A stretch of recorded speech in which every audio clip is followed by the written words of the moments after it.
சமையல் உலகின் கதாநாயகன் அப்படின்னா இப்போ நம்ம எல்லாரும் ஒருத்தரோட பேரை தான் சொல்லுவோம். அதாவது மாதம்பட்டி ரங்கராஜ் அவர்கள் தான். சோஷியல் மீடியா ஓப்பன் பண்ணால், யூடியூப் ஓப்பன் பண்ணால் இவரோட வீடியோஸ் தான் வந்து குமியுது. அதே மாதிரி எந்த செலிப்ரிட்டிஸோட ஈவெண்ட்டாக இருந்தாலும் இவர் தான் போய் பண்ணுறாரு அப்படிங்கிறதும் நமக்கு தெரியுது.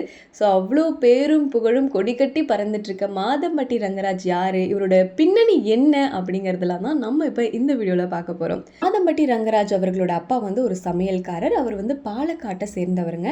ஆக்சுவலி அவங்க அப்பாவை பற்றி லைட்டாக பார்த்துடலாம். அதாவது அவங்க அப்பாவோட அப்பா இருக்காங்களே, அவங்க வந்து சின்ன வயசுல இருந்ததுனால இவர் மூத்த பையன் அப்படின்ற ஒரு காரணத்தினால தன்னோட குடும்பத்தை அவங்க தான் நிர்வகிக்கிற பொறுப்பு வந்துடுது.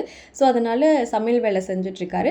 18 வருஷம் ஆனதுமே அவர் வந்துட்டு பெங்களூருக்கு போய் ஒரு ஹோட்டல் ரன் பண்ணுறாரு. அங்கே கலவரம் ஏற்பட்டதுனால ஹோட்டலை வந்து சரியாக ரன் பண்ண முடியாமல் திரும்பி கோயம்புத்தூர் வந்துடுறாங்க. அங்கே வந்து பண்ணையத்துலேருந்து ஒரு பொண்ணை காதலிச்சு பெற்றோர்களோட எதிர்ப்பெல்லாம் மீறி கல்யாணம் பண்ணிக்கிறார். யாருன்னா ரங்கராஜோட அப்பா. அப்புறம் பார்த்திங்கன்னா சின்ன சின்ன வேலைகள் எல்லா வேலையும் செஞ்சிட்ருக்காரு. இந்த வேலை அந்த வேலைன்னு இல்லாமல் இந்த காய்கறி நறுக்கிறதாகட்டும், மூட்டை தூக்குறது, அந்த மாதிரி எல்லா வேலைகளையுமே செஞ்சிட்ருக்காங்க. அப்போ வந்து என்ன சொல்லியிருக்காங்கன்னா, இதெல்லாம் நமக்கு சரியாக வரலை அப்படின்ட்டு அவங்க வந்து லக்ஷ்மி கேட்ரிங் சர்வீஸ் அப்படின்னு சொல்லிட்டு தன்னோட அப்பா மாதிரியே வைக்கணும் அப்படின்னு இவர் வந்து ஒரு கேட்ரிங் சர்வீஸ் வச்சு அதில் நல்லா வரணும் அப்படின்னு ட்ரை பண்ணிட்டு இருந்திருக்காங்க. அவருக்கு வந்து 2 பசங்க. அதில் நம்ம ரங்கராஜ் தான் வந்து முதல் பையன். அதுக்கடுத்து அவருக்கு ஒரு தம்பி இருக்காங்க.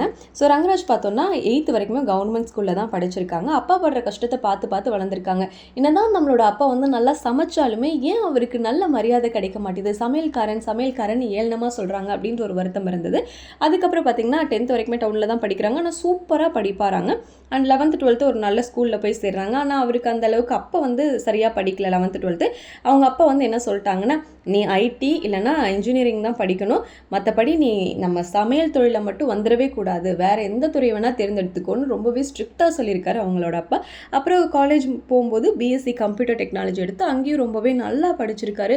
அனிமேஷன்லாம் கற்றுக்குறாங்க. அதுக்கப்புறம் ரங்கராஜோட அப்பா என்ன பண்ணுறாங்கன்னா, வயதாகிற காரணத்தினால என்னால் முடியல, நீ கொஞ்சம் ஹெல்ப் பண்ணு அப்படின்னு சொல்லிட்டு ரங்கராஜை கூப்பிட்றாங்க. ஆனால் அப்போ வந்து ரங்கராஜுக்கு ஒரு காஃபி கூட போட தெரியாதா. ஆக்சுவலி இந்த ஃபீல்டில் இருந்தாலுமே அப்பா கூட ஹெல்ப் பண்ணாலுமே ஒரு வேலையும் பண்ண தெரியாதான். ஆனால் 40 வருஷம் அவங்க அப்பா கூட தான் ட்ராவல் பண்ணியிருக்காரு. 2002 தான் இண்டஸ்ட்ரிக்குள்ளே ரங்கராஜ் அவர்கள் வராரு. கிட்டத்தட்ட 24 வருஷம் ஆச்சுங்க. ஸோ இது கற்றுக்கணும் அப்படிங்கனாலே பாலிடெக்னிக்கில் 1 year கோர்ஸ் வந்து கேட்ரிங் கோர்ஸ் பண்ணுறாரு. அப்புறம் ரொம்ப சின்ன சின்ன நுணுக்கங்களையுமே ரொம்ப தெளிவாக கற்றுக்கிறாரு. அப்போ துறையில் நல்லா சிறந்து விளங்க அப்போ வந்துட்டு இவருக்கு நிறையா பேர் புகழ் கிடைக்குது. பிரதமருக்கே ராஜ விருந்து வைக்கிற வாய்ப்புலாம் கிடைக்குது. அப்புறம் பார்த்திங்கன்னா டெய்லியுமே 500 பேருக்கு ஃப்ரீ ஃபுட் கொடுத்துட்ருக்காங்க. கொரோனா டைம்லேயுமே இதெல்லாம் பண்ணிட்டு இருந்திருக்காரு. இந்த மாதிரி ஒரு நல்ல மனிதர் அப்படின்னு சொல்லலாம். ஸோ இவரோட சமையல் அப்படின்னு பார்த்திங்கன்னா ரொம்பவே யூனிக்காக இருக்குமா. அவரோட ஃபுட் மெனுவே பார்த்திங்கன்னா பயங்கர க்ரியேட்டிவிட்டியாக இருக்கும் அப்படின்னு சொல்கிறாங்க. இப்போ வந்து 5000 பேர் அவங்களோட கேட்ரிங் சர்வீஸில் வேலை பார்த்துட்ருக்காங்களா. ஒரு பெரிய கார்பரேட் கம்பெனி மாதிரி நடத்திட்டுருக்காரு அப்படின்னு சொல்லப்படுது. அதாவது டைரக்டர், வைஸ் பிரசிடென்ட் அப்படின்னு சொல்லிட்டு. ஸோ ஒரு கார்பரேட்டில் எந்த மாதிரிலாம் இருக்குமோ அதே மாதிரியே பயங்கர ப்ரொஃபஷனலாக இந்த வேலையை பண்ணிகிட்டு இருக்காங்களாம். ஸோ நம்ம எல்லாருக்கும் தெரியும் இல்லையா, அதோ டாக்டர் சிவராமன் அவர்களோட வீட்டு ஃபங்க்ஷன்லேயும் இவர் தான் சமைச்சிருக்காரு. சிறுதானிய ஸ்பெஷல் அப்படின்னு சொல்லிட்டு ஒரு கலக்கிட்டாராங்க.